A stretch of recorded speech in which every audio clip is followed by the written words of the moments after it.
আপনারা জানেন আমরা বৈষম্য বিরোধী আন্দোলনের গর্ভ থেকে জন্ম নিয়েছি।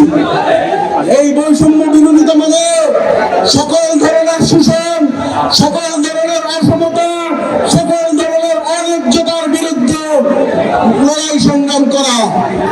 আমাদের মৌলভীবাজার চা শ্রমিক অধ্যুষিত মৌলভীবাজার, আমাদের মৌলভীবাজার জেলা ছায়া অধ্যুষিত মৌলভীবাজার জেলা, আমাদের মৌলভীবাজার জেলা অনেক আলেম উলামা পীর মাশায়েখ সহ সকল ধর্ম, সকল বর্ণ, হিন্দু মুসলিম, মণিপুরী, ত্রিপুরা, গারো, খাসিয়া সহ সকল জাতিগোষ্ঠী।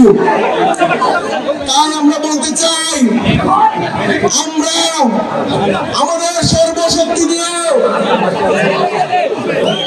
মানুষের মধ্যে যে ভেদাভেদ, যে বিভাজন 53 বছরের রাজনীতি তৈরি করা রেখেছিল, সেই বিভাজনের বিরুদ্ধে আমরা লড়াই করব। আজকে এই গণঅভ্যুত্থান পরবর্তী সময়ে এখনো দেখা যায় আমার মানুষের মধ্যে বৈষম্য ভেদাভেদ কমে নেই, বরঞ্চ আরো প্রকট হয়েছে।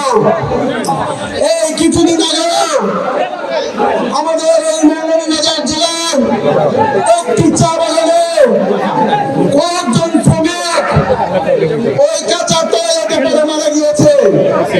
আজকে গণঅভ্যুত্থান পরবর্তী সময়ে এটা আমাদের জন্য অত্যন্ত লজ্জার। এরকম লজ্জা আমরা রাখতে চাই না। আমরা সরকারের কাছে স্পষ্ট দাবি জানাই, এইসব শ্রমজীবী মানুষের সাথে কাছে খেয়াল করেন, এইসব শ্রমজীবী মানুষের দিকে তাকান।